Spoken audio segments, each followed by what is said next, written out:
Assalamualaikum anak-anak semuanya, apa kabarnya hari ini? Semoga tetap semangat ya dalam mengikuti pembelajaran. Nah, kali ini kita akan mempelajari tentang sistem gerak pada manusia. Sistem gerak pada manusia terdiri dari rangka, sendi, dan otot. Untuk dapat berjalan dengan leluasa, maka ketiga komponen tersebut harus bekerja bersama-sama. Otot disebut juga dengan alat gerak aktif, sedangkan rangka disebut dengan alat gerak pasif. Mengapa demikian? Yuk kita bahas bersama. Nah, kita mulai dengan rangka pada manusia. Fungsi rangka pada manusia yaitu membentuk tubuh, tempat melekatnya otot, melindungi organ dalam, serta tempat pembentukan sumsum tulang. Nah, bentuk tulang kita bermacam-macam loh. Macam-macam tulang berdasarkan bentuknya. Yang pertama ada tulang pipa. Cirinya panjang, berongka, dan seperti tabung. Contohnya pada tulang paha. Yang kedua ada tulang pendek. Bentuknya pendek, bentuknya seperti kubus dan tidak beraturan.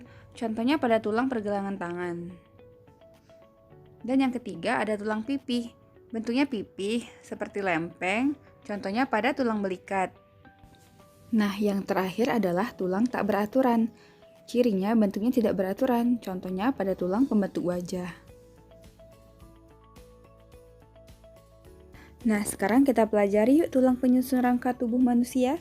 Ada tulang tengkorak dan tulang rangka badan. Tulang tengkorak dan rangka badan termasuk dalam rangka aksial.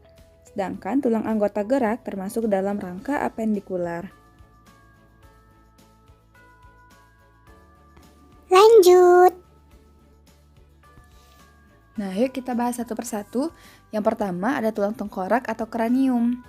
Tulang tengkorak terdiri dari beberapa tulang.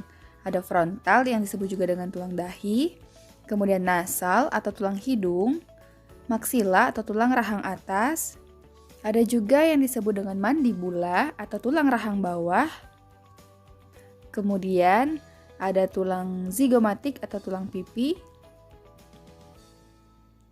temporal atau tulang pelipis, kemudian ada sphenoid atau tulang baji, parietal atau tulang ubun-ubun, dan oksipital atau tulang kepala bagian belakang.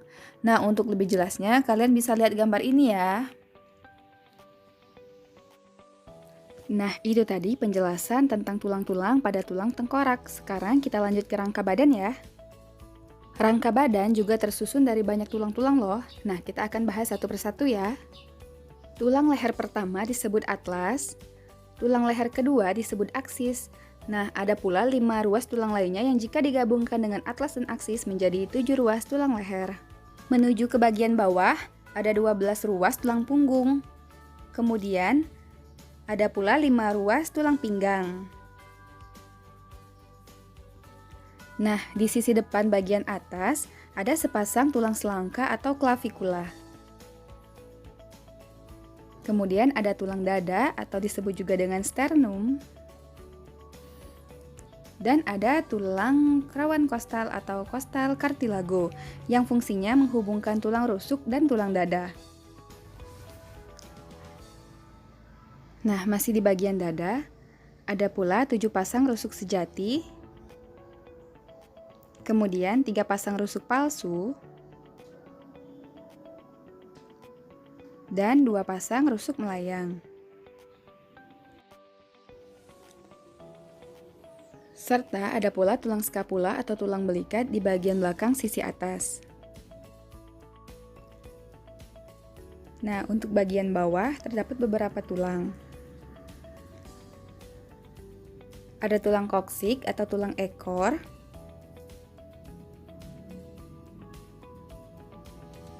lima ruas tulang kelangkang,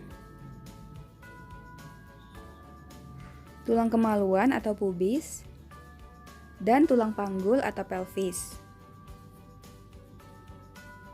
Nah, untuk lebih jelas, kalian bisa lihat pada gambar rangka badan berikut. Baiklah, kita lanjut lagi yuk ke rangka apendikular. Tulang anggota gerak atau apendikular. Rangka apendikular terbagi menjadi dua. Ada anggota gerak bagian atas dan anggota gerak bagian bawah. Anggota gerak bagian atas. Anggota gerak bagian atas yaitu lengan. Pada lengan terdapat beberapa macam bagian tulang.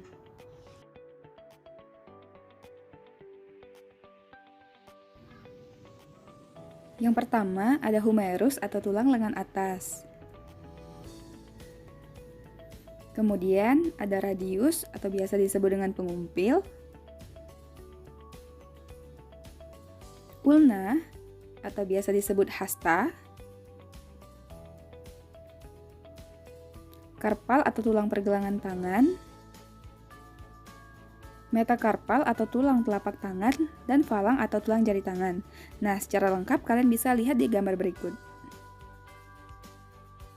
Baiklah, kita lanjutkan pada anggota gerak bagian bawah yaitu kaki. Yang pertama ada femur atau tulang paha. Kemudian ada patella atau tulang tempurung lutut. Tibia atau tulang kering. Selanjutnya ada fibula atau tulang betis.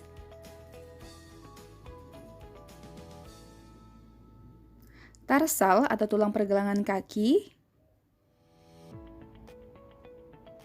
Metatarsal atau tulang telapak kaki. Falang atau tulang jari kaki. Dan calcaneus atau tulang tumit. Nah, secara lengkapnya bisa kalian lihat pada gambar berikut. Oke, kita lanjut lagi yuk. Nah, untuk bisa beraktivitas seperti ini, bagaimana caranya ya? Nah, untuk bisa bergerak seperti ini, kita tidak hanya butuh tulang, tetapi juga sendi. Sendi adalah hubungan antar tulang. Sendi dibagi menjadi sendi mati atau sinetrosis. Contohnya pada hubungan antar tulang tengkorak kita. Kemudian sendi kaku atau ampliatrosis. Contohnya pada pergerakan tulang rusuk kita saat kita bernafas. Dan sendi gerak atau diartrosis. Berapa macam sendi gerak? Yang pertama sendi engsel. Sendi engsel memungkinkan kita hanya bergerak pada satu arah. Nah, contoh pergerakan dari sendi engsel yaitu pada gambar berikut.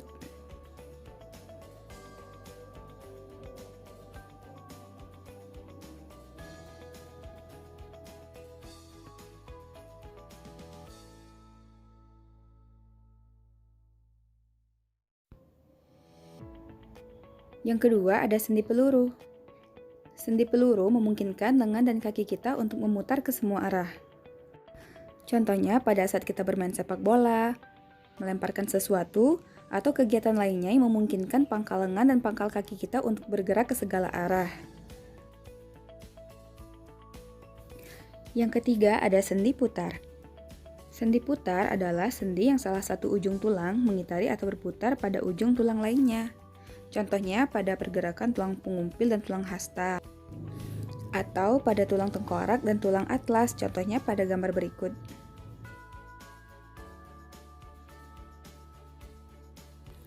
Nah, yang keempat ada sendi pelana.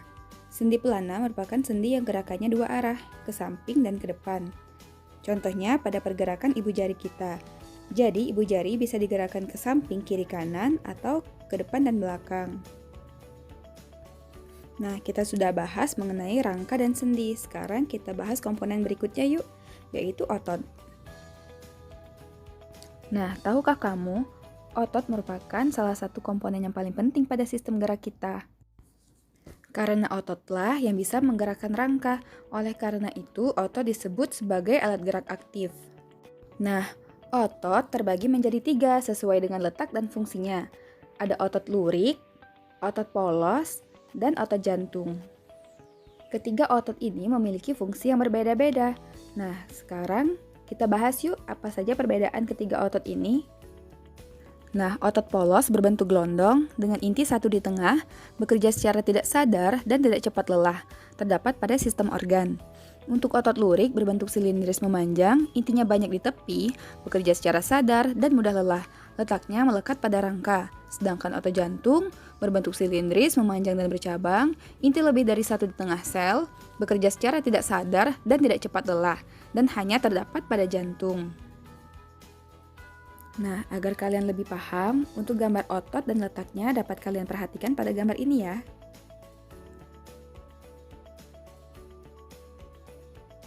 Baiklah anak-anak, materi kita tentang sistem gerak sudah selesai. Semoga dapat dipahami ya.